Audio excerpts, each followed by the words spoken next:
എവിടെയായിരുന്നു? ഞാൻ ഇത്ര നേരം കൊണ്ട് നിന്നെ വിളിക്കണം അറിയോ? അയ്യോ ഏട്ടായി കലിപ്പ് കാണിക്കല്ലേ. കലിപ്പ് കാണിക്കാതെ പിന്നെ വെറുതെ ആണ് ഞാൻ കേരളത്തിലെ നമ്പർ 1 കലിപ്പനായത്. അത് ഞാൻ ഏട്ടായിക്ക് വേണ്ടി പ്രാർത്ഥിക്കാൻ പോയതാ. ആരോട് ചോദിച്ചിട്ട് എന്തോന്ന് പ്രാർത്ഥിക്കാൻ പോയെന്ന്? എന്റെ ഏട്ടായിക്ക് തെറി വിളിക്കാനും തന്തയ്ക്ക് വിളിക്കാനും തല്ലാനുള്ള ആരോഗ്യം ദീർഘായുസും കൊടുക്കണേന്ന് ദൈവത്തോട് പ്രാർത്ഥിക്കാൻ പോയതാ. അപ്പൊ 7 മണിക്ക് നിന്റെ ഫോൺ ബിസി ആയിരുന്നത് ആരാ വിളിച്ചത്? സ്ക്രീൻഷോട്ട് അയക്കേ. ഇതാര്? അപ്പു സുബി. അയ്യോ അപ്പു സബി അതെന്റെ കെട്ടിയോനാ.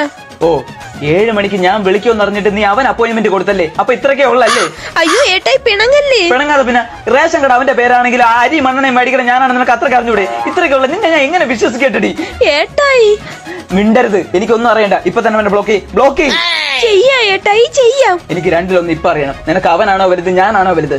എനിക്ക് എന്റെ ഏട്ടായിയാ വലുത്. സോറി, ഞാൻ കുറച്ച് ഇമോഷണൽ ആയിപ്പോയി. അതൊക്കെ വിട്ട് പിന്നെ നമുക്ക് മൂത്ത കുട്ടിക്ക് എന്ത് പേരിടാടി? ഏട്ടായി പറ. ഇപ്പം ഉത്രം നക്ഷത്രത്തിൽ പിറക്കുന്ന പുത്രനാണെങ്കിൽ